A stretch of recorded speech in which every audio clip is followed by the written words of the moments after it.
Jaha, sit vois jatkaa taas tämän parissa. Nyt mulla on uusi läppäri, niin mä pystyn vähän editoimaankin noita videoita. Viime video olikin tullut yksi peukku alaspäin ja sen kaverin saa selville, niin se ei ensi kesän liftaa. Eli vaihdetaan ne keskipenkit siihen kuljettaja- ja hanttarin penkeiksi vaihtamalla noi alaosat tuolta noin. Eli noi jalat. Mä otan tuolta toi auki, niin sitten mulla on pelkästään toi penki runko enää kiinnes. Ja tää nyt on toi hanttarin puole ja sit saman puolen se keskipenkki. Tästä nyt tarvii ottaa näitä muoveja vielä hiukan irti. Ja sitten tuolta ja tuolta auki. Mä mittailin, että ne on samalla etäisyydellä. Niin sitten mä saan nämä jalat vaihdettua, niin mun ei tarvitse penkin päällisiä vaihtaa. Yksi mikä on, niin tässä on molemmin puolin noin kyynärnojat, niin se voi olla, että ei se mahdu toi toinen kyynärnoja olemaan, että se tarvii ottaa sitten vielä pois. Tästä pois. Mä tuolta kirvotin tolleen.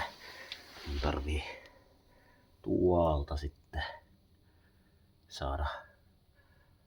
saada irti toi penkkiosuus, mutta mun tarvii sitten myös toi laittaa tuohon uuteen penkkiin. Eli periaatteessa mä otin tämän nyt turhaan pois, mutta kun mä näytti vähän siltä, että pääsee huonosti käsiksi ja pääsee ainakin putsaamaan tän hyvin.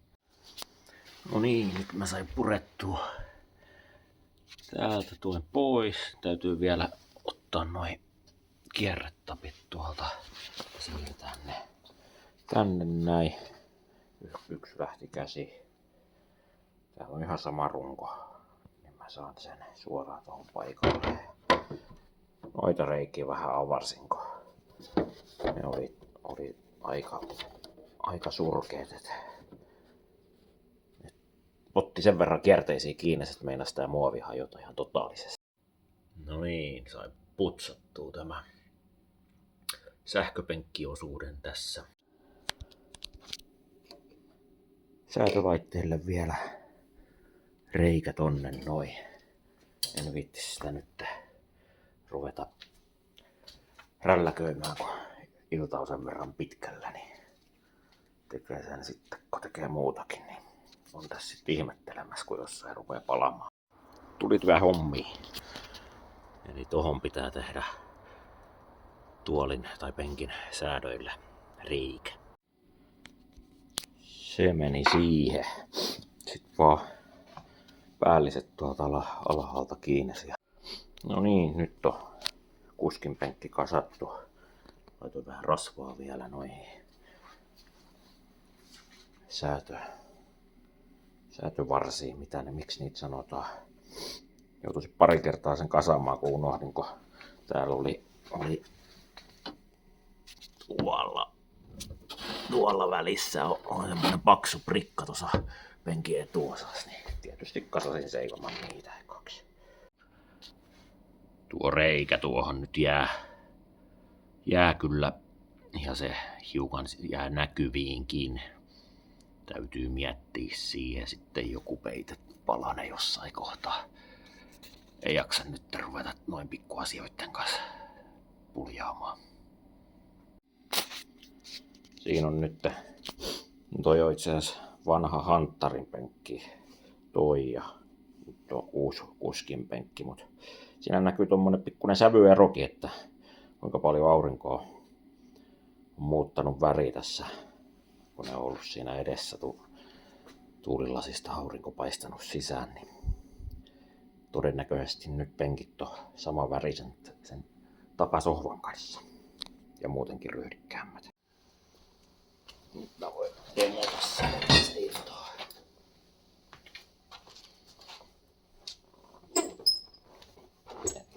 Näin se on lukittu. Ei mene tosta enää.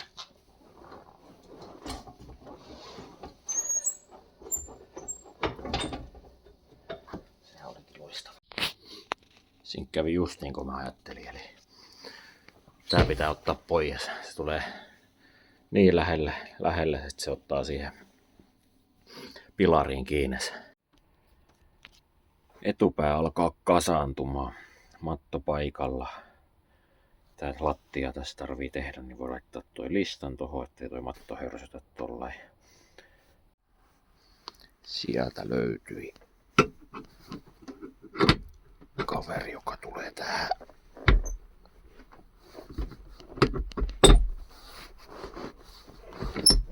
Noin. Se on siinä.